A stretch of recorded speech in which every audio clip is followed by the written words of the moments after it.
No pressure there. Well, thank you so much. Let me take a breather. Let's do this. I believe that there's always purpose in all things, especially how they play out in ways that are kind of different than we sometimes may plan. And so I'm going to invite participants in this really short amount of time. Short meaning that we could do this. We could have a 3 hour long conversation and still have more time and energy to share together. But I want to use this as an experiential moment because at the end of the day, when we talk about equity, we're talking about practice. When we talk about advancing equity, this is about how we show up with and for each other in practice. And so uh, as you saw, the way this opened up is inviting us into something. This is a real time opportunity to practice together. And so I want to just invite everyone to ground with me, uh, right? We know that things happen sometimes differently than anticipated. And so in this moment, I'm just going to invite everyone to really find your seats, right? We're going to slow things down. As a colleague of mine would say, we want to calm our nervous systems, right? Because it's with those relaxed nervous systems that we can really show up as our best for and in service of each other in the communities that we both belong to and are supporting. And so just breathing, easing into this moment, appreciating that we have made it. It's a kind of little celebration. I'm doing a high five, a virtual high five to my folks. Really excited to share our work. I'm reaching out in gratitude to each of you who have joined this conversation, for the folks who have organized this call and moderation and supporting our efforts in a true belief that we are all that we need. We are exactly what we need to respond to the kinds of challenges and opportunities that exist in this moment. So just let's breathe that in a little bit more, calm ourselves. There's nowhere to be. We are here. There's no one else that needs to be here. We are more than enough, plenty for this moment.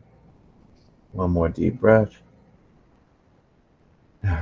Okay. Thank you. My friends, Alice, Dwayne, look at this. We find ourselves here again. um, since we are a bit at a bit of a abbreviated start, I want to kind of jump right into what I understand as the purpose of this. I'm going to reframe this a little bit because I was really intrigued by three terms in particular when it came to equity when we thought about this session. One is power, one is philanthropy. So, like, I'm not assuming that everyone has an understanding. I like to say institutional philanthropy because we know that the practice of philanthropy is cultural and extends for millennia across the cultural diaspora of populations of human beings that have been on this planet. So, this particular form of philanthropy that we practice both domestically and globally, and how it's evolving. And then there's co creation. Right? So, power, philanthropy, and co creation. And so, um, for me, for me, it's important that this session, in and of itself, is an act of co creation. We're going to share together a very specific example of RIA, the Racial Equity Action Institute, and how the two of you have really been practicing some dynamic work with your West Coast colleagues in detail. But I want to also make sure that the folks in the chat, the folks who are part of this audience, are actively engaged in this too. So I'm going to invite your questions. I'm going to invite you to share how that grounding exercise felt.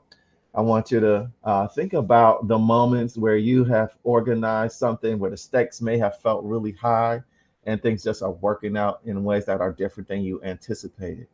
I want to offer to you that that is the most appropriate context for advancing racial equity that I can imagine, because there's so many unknowns and the complexity of those dynamics are so numerous that it really requires us to kind of lean in on each other, lean in with each other, sometimes show up for each other. So I'm describing a kind of bigger picture way of thinking about this work, but certainly also then grounding it in the micro of looking at how working across sectors, uh, we're able to tap into a different set of resources to respond to the needs and opportunities within communities. And so I'm going to hand it off to Dwayne, um, and Marcus, just yes. before there's a poll. Do you want folks to just do that first poll first? That'll give us a sense of Yes. who's here. Okay. So you have not done the poll.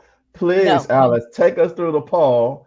I'm going to catch up to where you are, and then we'll go from there. Yeah, I think the poll, a staff person is going to bring up that poll, and it's trying to get a sense of which sector our audience members are in. Great. And I think there's a poll that's come up. You can vote now. Love it if you choose that. Yeah, I just saw question number 1. Perfect.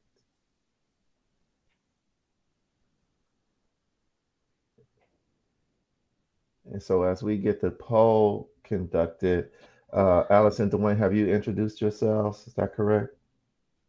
In the chat. Okay, great.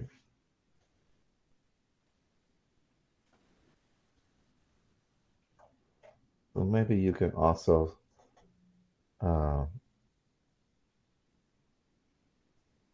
I'll we just, and yeah, I'll go just ahead, Dwayne. while we're getting the poll results. Dwayne Marsh, President, CEO, Northern California Grantmakers. There's no short version of my story at this point. I'm getting too old for that, but I'll just say the 5th chapter in a 30-year love story with systems change, sector change, and racial justice. And I am proud to work with Alice Y. Hum. Yeah, hi everybody. I'm Alice Y. Hum. I'm the Director of Equity and Social Justice. I use she, her, or they, them pronouns, and excited to be here with you all. I'm not sure if I'm supposed to show the results, but I can. So I'll just give people another minute if they want to chime in. Perfect. So if you haven't, you just scroll down. It's like poll number 1. And it asks you, are you in the nonprofit, government, business, philanthropy, or you're consultant independent? I'm going to show the results and let's see what happens. Thank you.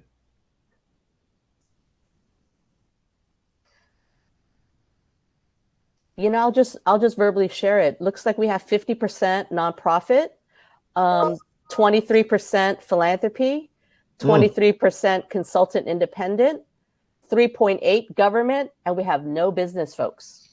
Wow. Thank you for sharing. For sure. For sure. And maybe Dwayne and Alice, as a part of your intro, just if you could just maybe like, how does that land with you? What things or from the poll results kind of resonate as we go a little deeper into this conversation around power, philanthropy, and co-creating equity? I can start, and just to say, I've been at the helm of NCG now for a little over 2 years, and really approached this after work in the nonprofit and federal sector, government sector, recognizing this moment really needs philanthropy to be its best self.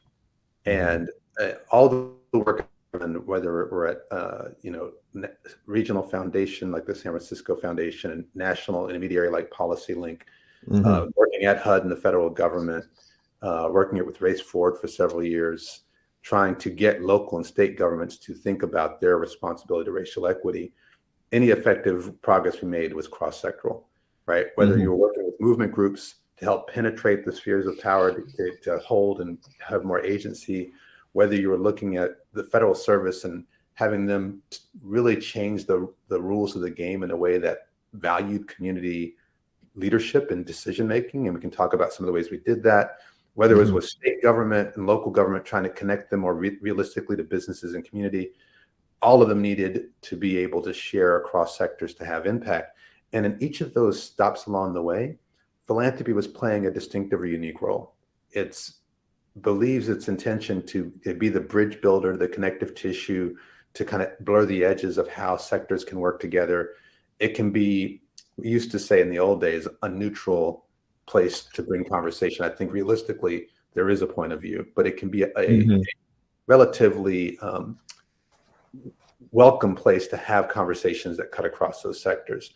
And So as we look at government holding the rules of the game, as we looked at community trying to change the rules of the game and actually secure power for their people, we look at business pushing the edge of the rules of the game to see how it can actually maximize its benefit in some ways.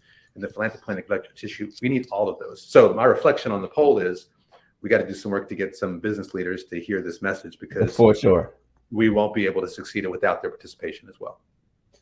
Yeah, how about you, Alice? Thank you, Dwayne. Yeah, and Dwayne, Marcus, just so that you know, we do have some slides, and when you're ready for them to be shown, you could just reference that slide if you want, and I could also tee that up for you, Marcus. But from the polls, what to me, the fact that there was nonprofit represented 51%, and then same the 23 with philanthropy and consultants, and just a little bit of government. It's that we need all sectors. All That's sectors have to be involved. One sector is not going to save us or not going to help us achieve racial equity. It's going to take systemic change. It's going to take individuals. And that's what we're going to talk about this morning, about the Racial Equity Action Institute, and how do we get there, and who do we get there with. So for me, it's about needing all those different sectors. Who's missing? How do we reach out to those who are missing, those particular people in the sectors? No, I love this. I love this, and thank you both, because what it brings up for me is something that we talk about a lot in the geo community around focusing on culture, right? And so many of us want to come into these conversations and get right to strategy. What about the strategies? What strategies are work? And if you think about the role of culture, the impact of culture, several of you may have heard right now what is an increasingly common saying, that culture eats strategy and process for lunch, right? The whole notion of that is strategy can be biased by the ways in which we think and go about our work on a daily basis, the norms that shape our cultures. And so at Geo, we have moved upstream a bit to say, like, hey, if we're operating competitively, for example, as opposed to cooperatively, then the strategies we move forward will reflect that. And it doesn't really matter what strategies we come up with and try to, because when it comes to implementation, it's going to be informed and really impeded by those barriers that exist in a competitive way of entering into relationships, for example. And so these kinds of cultural cues are valid and important as we think about what it means for these different sectors to work together. But Alice, I'd love for you to take us, to use this as a segue and transition us into the slides. You got them all queued up, and continue to pick up on what you just mentioned from the poll thing there. Thank you. Yeah, and you know what, I'm going to speak a little bit about the Racial Equity Action Institute to go in a little more deeper about that. It is a collaborative cohort program. There's a slide that is shared definitions and language. If folks want to, if the staff could move forward with that, if they see it.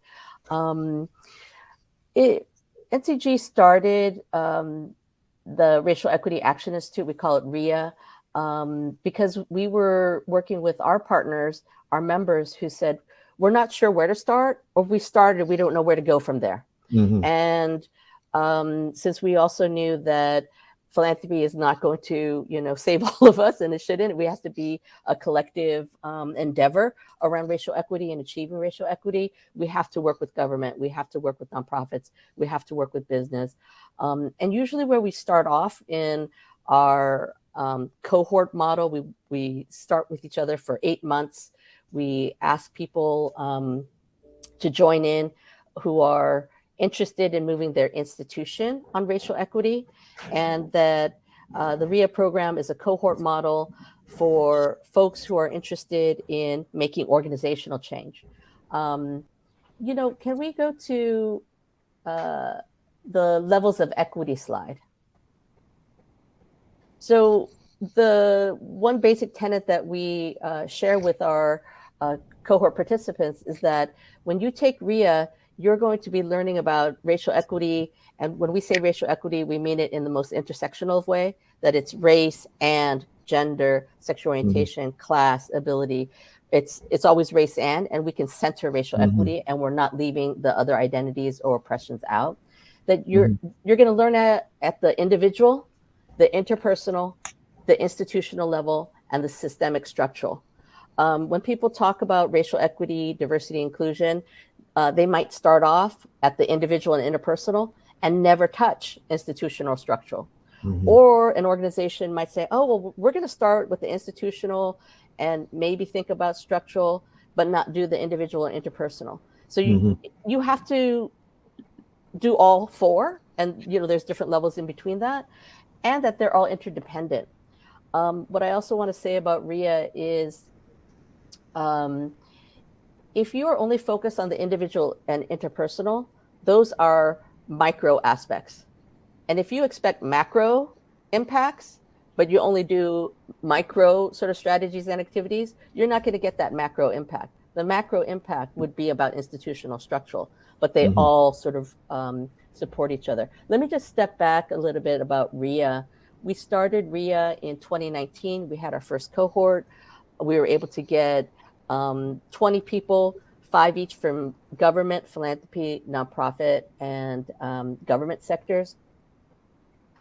And the reason we had an application form, and the reason why they applied, was because it was multi-sector.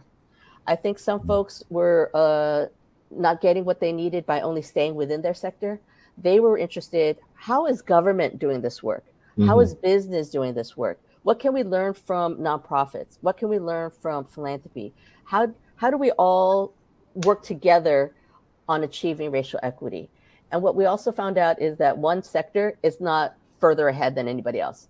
We're all kind of in that same place of struggling on how to make systemic change, individual change, institutional change. So I just want to share that a little bit. We have another poll, and I would love for that second poll to go up, if possible. And I'll see if I can get back to that section. This new poll.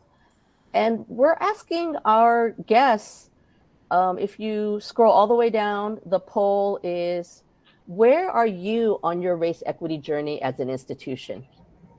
So this is for audience members to just chime in. Scroll all the way down. It's poll number 2. Where are you on your race equity journey as an institution? Are you interested in having these conversations? Are you internally focused? You have external commitments and actions? You're taking collaborative steps with peer institutions within your sectors. You're working within institutions across sectors. Submit your answers, and we'll go through that. But Dwayne, do you want to come in on how you've done this work around collaborations and racial equity? Well, just a couple things I'd name. One is, I think everybody here just got a feel for the way Marcus rolls. And I think and leading with culture, leading with the emotional and experiential space in which you're trying to do work. And that's actually been a fundamental part of this partnership. We could have met in the space of a month and crafted out a strat plan and rolled out, the gate and tried to pop this thing up in multiple places. But that wasn't the way we wanted to build it. We wanted to build it in a way that was authentic to the experience of people on the ground and what opportunities they had, and have a meaningful partnership and relationship as a national philanthropy serving organization and a regional philanthropy serving organization. Our responsibilities to the region, but our solidarity to the nation. And so that's what attracted us to doing this work, to be able to take something that we saw working or beginning to work in our region and see if there were other places where that process could begin to get off the ground. So I just want to give props to the way in which this partnership's developed over the past few months. A real nuance sensitivity to doing it the right way. I think in some ways the team started RIA before I arrived, right? I got here in September of 20, and the evidence was it was timely. And then 2020 happened, as I refer to, the year that keeps on giving, right?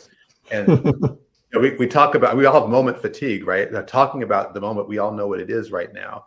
And so I won't dive into the 5 pandemics and the message it brings and, all of that I could lay out, except to say, there was this one conversation that kept coming up around, the system's broken. We've got to fix the system. This, we always say, System's not broken. This is the system running at its peak efficiency. We just don't like the outcomes the system produces. And so what are we going to do about that? And so this program gives us an opportunity to do something tangible to address that question. If the apple cart topples over because, things are out of balance, we don't pick it up and put all the apples back in the same way, because then we're not really changing anything. So for me, what I'm after and us reinvesting and trying to see if the other places this can happen is, can we really get to how we want our systems to realistically function so they produce the outcomes that we want? And that's the posture we've been taking, both with this program before we partner with Geo, but now as we partner to figure out how we get there. And I'll be honest, Alice, I don't know if I answered your question or not, but that was just what popped in my head as you. Yeah, that's great. And let me go back to the poll. Let me show some results of the poll. Let me go back to. And Alice, if I may, I want to just kind of join. Yeah, I want to join you in that, because there's so much in the poll results that I see that reflect why these 4 areas of equity are all important to address together. Like, look at the disbursement. When we talk about where folks are on their equity journeys as an institution, we have around 14% or so, 15%, maybe 14% interested in the alignment conversation. So I feel like it's what Dwayne just described as like our process. It hasn't been the traditional, let's get in a room and bang it out. We could have done that with just 2 people. And yet we would just eliminate so much opportunity for an inclusive experience where everyone feels honored by their contributions and has an opportunity to buy in, right? It has actually contributed to the trust that's going to be required, quite frankly, for going out there and raising the funds and then talking about how we split this amongst each other. That's just one example. As I'm in Michigan, talking to funders who are very eager to engage in this work, right? Those conversations are real, and it matters where we are in our journey. So then that's 14% who are interested or in the initial stages, right? And then I see like there's a 30% of the group is going through like internal organizational shifts around equity. I don't know about you, but my experience is that takes a little bit of time and takes a whole lot of persistence, right? And so, like, not for nothing, the folks on this call have been resources for each other for all types of internal equity work, because it can take it has an individual impact, not just on the staff per se, but on the people who are actually trying to lead that work too. Last thing I'll offer is that 23% of folks on this call are in a place where they're making external commitments and actions, with 16 or so of those really being around collaborative steps with peer institutions. And so I just wonder, Alice, how does that all land with you? Are you feeling the same thing that I'm feeling when you reflect back on our experience and how we finally arrived here, and still feeling a sense of urgency of like, I wish this could move faster, right? Holding both of those conflicting emotions. Yeah, and Marcus, all of the things with the different percentages, they all have to happen simultaneously in some ways. Maybe not, so they're all mutually connected. You might have to, phase it out, but you have to do all of those things. You have to have internal alignment. You have to, the people are a part of your culture, and they help make institutional policies. And we might not get to structural right away, but that takes time. I appreciate what you said around taking time.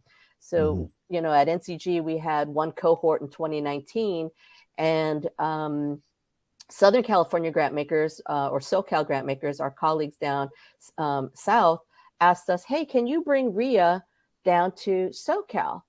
And I'm like, oh, let's see if we could do that, because it was an in-person cohort convening. And because it happened in 2020, we quickly pivoted to virtual and we shifted our curriculum. So can we go to the slide that shows the curricular arc? It's probably 2 slides forward. The next one. Yes. So with partnering with Southern California Grantmakers, we brought the RIA program, we made it virtual, and we had 2 cohorts going at the same time. And we wanted to make sure that the three, pie pieces, that we focus on individual, interpersonal, that there's institutional, systemic aspects, and that we want to have influence and change. This was for organizations that were on their journey. This was not like an emergent kind of like, let's just learn about Racial Equity 101. RIA is about folks who are ready to take the next step and move forward. Mm-hmm. And our program, we had 8 convenings. These are the ways that this curricular arc focuses on. And under context, I just want to say that RIA is only 8 months with people, but in that 8 months, you build networks, you build partnerships, you build relationships with individuals who feel like they're less lonely in doing this work. One thing that came up quite a bit was they might be the only person who is charged to do this work, or they might be one of a group, but it's added on to their job description, because they really believe in racial equity. So they take it on, they form a working group, a task force, but it's in addition to what they are doing as part of their job. Mm-hmm. Others might have this as their particular role. And so there's a mix of people. And what they really liked about coming to RIA and meeting others in Southern California and in Northern California was that we're building this, at some point, a statewide network of racial equity practitioners and champions. And the best practices that we were sharing with each other, we had facilitators come in, but we also had folks who are brainstorming. I'm grappling with this in my institution, or I'm in, I'm at Yelp right now. We have people from business, and I'm at Yelp, and it's like a multinational, international company. They're focused on racial equity. How do I bring this that might be different from a 15 staff nonprofit? And so there's just ways that even though they're different, they could come together, because we were always talking about power.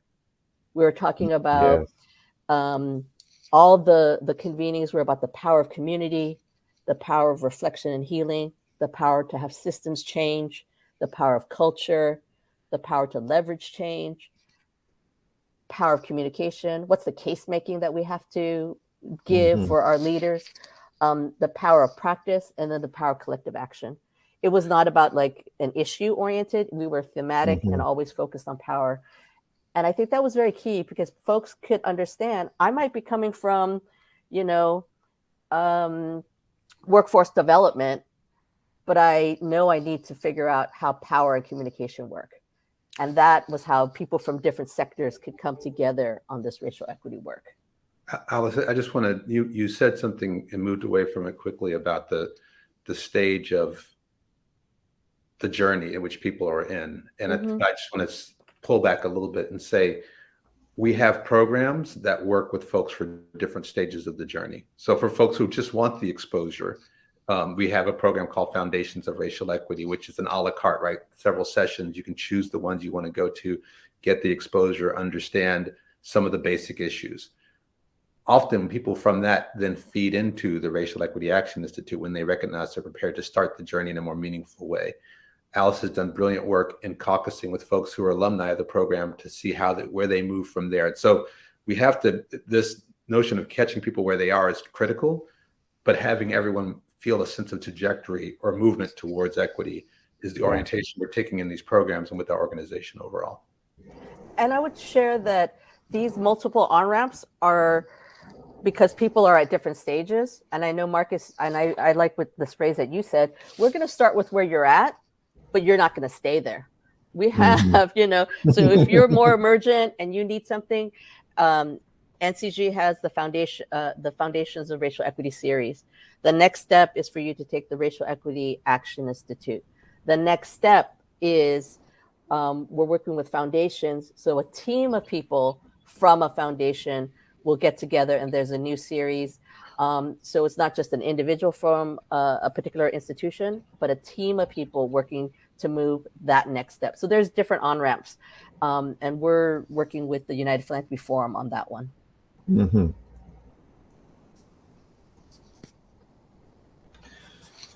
So this is a lot, Alice. How do we, I'm looking at the chat. I'm seeing a lot of great conversation. with folks. You know, as you were describing, you referred back to this kind of meeting people where they at and not staying there, but kind of, and Dwayne even mentioned about moving directionally. I'm wondering just what are some things that come to mind that you want to leave for this audience, especially maybe kind of in the context of like real life, the big old elephant in the room that we had all of these Tuesday activities that have gone into several days of concluding counting of votes and Yeah. you know, we talk about power dynamics at the highest level of society. Like how should we think about this? What's the You know, impact of this? Yeah. one thing that NCG has had 3 cohorts now of the Racial Equity Action Institute. SoCal has 2. That's a group of about 100 people in our state who are focused on this. And inevitably, they all sort of talk about, is there a plan? Just tell me the plan. And I want to check mark that Just plan and tell do me that the plan. plan. Yeah, tell me the plan. And Don't we all want that? I know my boss wants this plan. And I'm like, you can plan for this, but there is no one size fits all plan. That's right. That's and right. this is what I think folks are learning about. There has to be some spaciousness because the context of your own institution is very different. And you have to work with the context of your institution. Who are the people there? Who has positional authority? Who's Yeah. willing to go to the next step? And going through something like RIA allows them to get frameworks, get tools, see what can happen, have some case making, have some messages that would work, or help you create the messages that would work within the context of your organization. I want to leave with, it takes time. That this is not like a 12-month thing. Oh, okay. Or I'm going to get a consultant who can work with us. I think there's some people who have that, who might have those kinds of resources. For those who don't have those kinds of resources, a program like this allows you to have a community of practice. It's really great to sort of do this, not just like within your own institution and kind of like, is everybody else facing what I'm facing, or are they doing it differently? The nice thing about working in a cohort peer model is that you're learning from each other and you're helping each other through the hills and valleys, right? Like, we had a convening right after the January 6th insurrection. And we just like, oh, hey, society smacked us on the head. We can't like, not just, they're like, oh yeah, we're going to do the convening. No, we had to deal with what was going on in our world about this stuff. So we understand real world stuff happens, you know. George Floyd also happened at one of, you know, right before. So we have to talk about that. So all of this is not like, oh, racial equity is separate from us as humans. I think one big thing that we really identified and talked about is we're all human doing this work, and it takes a lot out of us who are doing this work. Yes. And how do we take care of ourselves? How do we not overextend so much that we don't have that wherewithal to do this work anymore? So I would say it's not a one size fit all plan. Having a community of practice is very helpful. And you have to be in it for the long haul. This is like consistent learning. It is not like a 1 to 2 year kind of thing, not a 1 to 5 year. I'm thinking, you know, like generations from now, but you have to start somewhere. Yeah. Oh, thank you, Alice. I mean, you really went there. I was hoping you would dig in there a little bit. Forgive me if I was too eager in asking that question. Dwayne, I wanted to give you a chance to respond too. Like this slide is just so powerful. It's so rich. Like each one of these slides, it feels like a workshop in and of itself. But I did want to give you a chance to speak to what Alice was speaking to. Just kind of some of the lessons, some of the challenges, even some of the ways in which you are encountering operationalizing racial equity in this way. Just what comes to mind for you? How much time do I have? You got about 2.5 minutes. No, a context point, an observation, and an opportunity. The context point is that here we are in the 34th month of 2020, right? And still people who previously weren't recognizing the conditions that our systems produced are now becoming aware of it. right? Mm-hmm. Nothing's really different than 2019. Yes, the pandemic, but the truth is these systems are producing these outcomes for most populations forever. But now other people are beginning to be affected in a different way. And it's opened up a window for a different kind of conversation. So just want to, and I was in the training somewhere once, and somebody's in 2016 happened, and somebody said, "Oh my gosh, what happened here? I can't believe the political climate." And I was like, "Hey, the climate hasn't changed. We just have a better weather report, right? We now are seeing what time it is." One of the reasons that I have found racial equity as my metronome in my career is because it's unforgiving in its honesty, right? We can all name, and we won't negatively name drop. We can all name short-lived movements or frames or frameworks that foundations have used to talk about their work that lasted 3 to 5 years, and then they moved on to something because either it wasn't clear or it got co-opted or something happened. But the data does not lie to us if we are achieving and advancing racial equity in our communities. And I would posit for philanthropy, certainly for government, and obviously for community, we can't meet mission if we don't confront these inequities. We will not find the outcomes that we want in our communities by ignoring the questions of inequity and the persistent systems that create them. And so the program that Alice has been describing today is really just a mechanism to help us build the skills and tools to recognize the real work and to take that on. And so that's been our task. And we know, as an organization whose mission is basically to change the sector so we can change the game, there's no way we do that without partnership, right?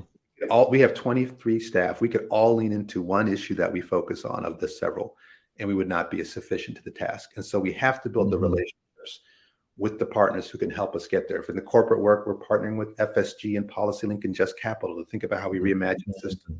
We're talking about state policy opportunities. We partner with our colleagues, PSOs in Southern California and Catalyst, to form Philanthropy California, to have a statewide purview with 600 plus foundations trying to be in some synergy around opportunities, right? So this is no different. This is us finding the partner who we think can help us to have the kind of scale of impact we want, because we all know that, organizing in philanthropy is a slippery process. And Alice has heard me say this before. It's like herding cats walking on marbles dipped in mercury. It's elusive. You add government, and then you add business, and then you bring community, grounding us to where we need to get. It's a lot. So we have found this a helpful mechanism to contribute to that. And I've been noticing in the chat a lot of good questions and conversations. So I'm guessing we're going to turn to some of that. But I just want to thank folks who've joined this conversation, because the fact that you picked this amongst the many things that you could have been doing at this time says you have the interest, skills, and aptitude to take it on. So I'll turn it back to you, Marcus.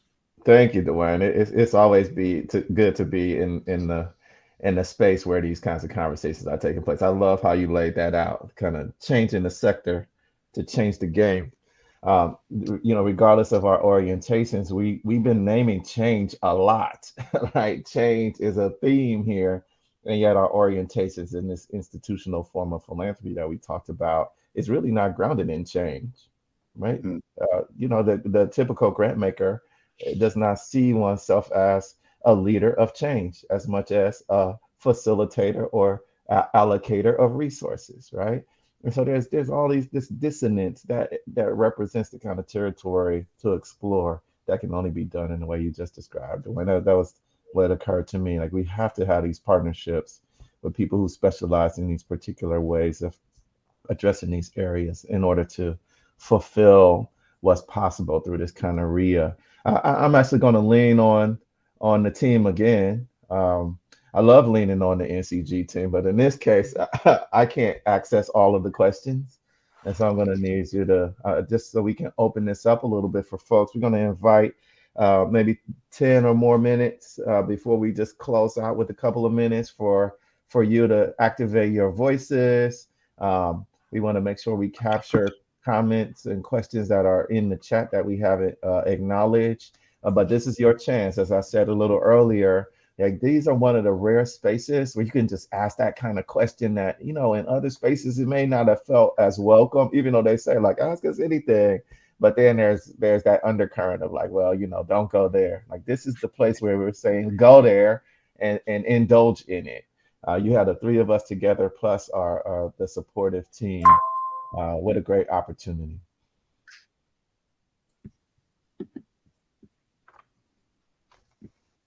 Well, Alice and Dwayne, with your help there, and then Yeah, other there's a folks. question in the Q&A chat. It's from Robert, and I'm sorry if I'm pronouncing your name, Paban.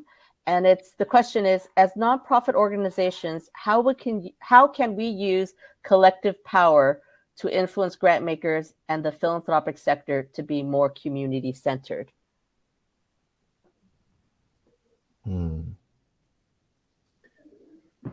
I'll just name it. The question begs context to say exactly how to answer, but I would say one thing that I've observed in the last few years is more within the sector, more general curiosity or concern or trepidation or reaction to what's happening to see what can be done differently. And so it does open a window for a different kind of interaction between nonprofits and foundations, a little bit more understanding of the power dynamic. And if you happen to be the benefit of living in a region where there is a philanthropy serving organization that organizes your philanthropy, I would encourage you to connect with them to see what kind of conversations they're organizing so that you can join those. Or if you feel like they're missing the mark on which ones they're organizing, you can influence what kind of conversations they're organizing amongst their funders. I love it. Dwayne, you're always so efficient with the stuff that you say, man. Like, I don't want to even mess around and follow that. Alice, can you just say that question again? It's a nugget in there that I want to offer, I think, as a compliment to what Dwayne articulated. Yeah. Yeah. So Marcus, it's as nonprofit organizations, how can we use our collective power to influence grant makers and the philanthropic center to be more community centered? Great. So let me build with my friend here based upon a shared experience. Right now, there's a lot of conversation inside of the philanthropic community around trust-based philanthropy, right? Just as one school of thought that is encouraging the field to show up differently in the way that Dwayne just said. Like I said, very, very efficiently described. The challenge that I would offer to you, to those of us in nonprofit leadership, and I mean across every level of the organization, not just the positional head, is that sometimes these institutions do not have relationships that go beyond a contract, a project, or some kind of very specific funding initiative. And so we will refer to that as more of a transactional way of interacting with each other. The opportunity and maybe some openness of those windows that Dwayne was talking about from our point of view is that grant makers around the nation are asking, like, how do we go beyond that? How can we go from transactional to something that's more transformational in nature? We like to define that as that's based upon a shared set of values, maybe even a shared vision, but certainly a shared sense of purpose. It's bigger than the organizations. It focuses on the issues and the communities that we all care about. And so it's like, how might you, the challenge for you in response to that question is, how might you invite grant makers, leadership, trustees into experiences that are outside of their daily or routine interaction with those organizations, so that the relationship extends beyond the simple programmatic contact or a data point that might actually connect the organizations in a very formal way. So it's a relational opportunity. Thank you. And there's another question that I'll share, and I think either of you could take it on. I've Marissa DeSales, and forgive me if I'm pronouncing your name incorrectly. Sorry about that. I've noticed some backlash lately towards the community-centric fundraising movement in traditional philanthropic circles. Have you run into pushback from funders about moving away from a donor-centric model? Yeah, I'll say a couple of things. One is, we serve the 48 northernmost counties in California. So we have a reputation for being progressive and California and the Bay Area expanded. And yet that it's not that uniform. So we both experienced some of the leading edge perspectives on how to do this work, and some folks who are still fairly grounded in, traditional approaches, or, 1990s approaches, or however you want to name it. Thing may Mm-hmm. not exactly locked into where the world is moving and how to jump on that. So just want to name that. But one of the things that questions, curiosities we had was, what is this moment showing us about a different way or a better way to be a philanthropist? And so we did a report, which is available on our website. It's called Get It Right, 5 Shifts Philanthropy Needs to Make to Meet the Moment. It's a mouthful, so we call it 5 Shifts. And it looks at what are the practices that philanthropy is recognizing right now are most helpful. And we actually talked to a lot of philanthropists of color in the movement, in the work who are trying to do that. And they came up with 5 primary shifts that they thought were important. They weren't groundbreaking. You read it, it's fast, you're like, duh, right? But at the same time, there was something in the way it was named, and the combination of approaches. And one of those was, don't center the donor, center community. Yes. I named all this to say, because we were intentional in the way that we framed the report, because we know that foundations respect, admire, often imitate their peers. And so my counsel would be, if you are running into philanthropists who are struggling to see some of the opportunity to advance their practice, find other philanthropists who are advancing their practice, make that connection, because they can see that it actually is working, that it is something that is being proven, and that it's not an unsafe or risky move to step into the work in that way. Yeah, well said. Well said. All I can offer is that absolutely our experience at GEO is the same, that learning alongside our peers is what contributes to the kind of changes that we're talking about. And it's remembering, like, these are human beings who are at the core of this work. And we know, as unpredictable as we can be, there's also some things that we can absolutely predict about what it means to be this. And some of it is, like I said, moving outside of our comfort zones requires a certain level of support. It also requires a particular set of competencies that are grounded in not only change management awareness, but also community centered and community informed practices. RIA does that at such a high level. It's why we're so eager to be a part of this movement, and so grateful to be partners with NCG. Marcus, there's a question here. How can we receive more information about RIA? Is the program open for all? Which is a great tee up after what you there just you go. said. Bring it home. So in the chat box, no pun intended. I'm already home. I like right? that pun. I like that pun. Bring it home. So in the chat box, I put in information about the Racial Equity Action Institute. Right now, it's specific to those in Northern California who are, in the Northern California region and in Southern California, because Southern California Grantmakers. But NCG is partnering with GEO so that we can bring RIA to other states. And if you're interested in bringing RIA to your state, and if you're, like a community partner or a philanthropic serving organization, you want to talk more, I think you should reach out to me, Marcus and Mariha. I'm not sure if we can give folks our information, because the goal in our partnership right now is to pilot RIA in other states. And we're in conversation with a couple of states right now. So I don't know who asked that question and what state they're in, but there's an opportunity, hopefully, if there's some synergy to bring it to your state. That the goal is to do that. And Dwayne and Marcus, I don't know if you have more more to say about that. I'll give you the final word, Dwayne. Thank you, Alice. No, I think that was perfect. Yeah. Mm-hmm. I just put our website in the chat. Marcus, I think we have our last 5 minutes. Yeah, I think my battery's about to run out. And so just like we started, why not? Right? We'll close out the same way. I just thank my colleagues for all of this. And if there's one lesson that I will offer of kind of hope and growth in this work, it's that it really does matter on the front end to reinforce connection, to get clear around the language, the definitions, the goals, the objectives associated with this, and to constantly be in a conversation of to what end are we having a particular set of conversations, to what end do we believe this work will produce a set of results, like what are they connected to, and then what else is possible as a result of this. I have to say, I'm excited and encouraged that I think we can pull off 8 to 10 nodes of work where RIA is demonstrating what's possible in regions that have different dynamics around politics, around the equity needs, and around the different types of actors who are engaged or not in those spaces. I just want to say one opportunity also.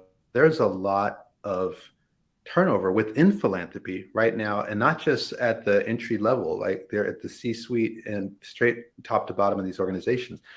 A lot of folks who bring experience working in racial justice organizations and community building are now becoming philanthropists. But we can't presume just the fact of that is going to lead to a revolutionary change in the way that philanthropy is done. Systems eat people's perspectives for breakfast before culture eats strategy for lunch. Right? There we go. But we have to make sure that we are taking advantage of the orientation window we're in right now to help shift the approaches that foundations like to favor, so that folks can bring that energy and not lose it because of the institution and the structures that we know are so intense. Retrain them to do things the way they've always been done. So I just want to put that out there. I think Rio is a fantastic tool for that, but our own individual and collective vigilance on that's super important as well. And I would just say right on that, the opportunity is for everyone to just start. Like, don't wait until you like to have the perfect time, or there's no perfect time to do this work. You start, and right on this slide it says change happens at the speed of trust. We have to be in communication with each other. We have to build that trust in order for us to move forward together around racial equity. So I'm thankful for being in partnership with Dwayne at NCG and with Marcus and Mariha at GEO to move this forward.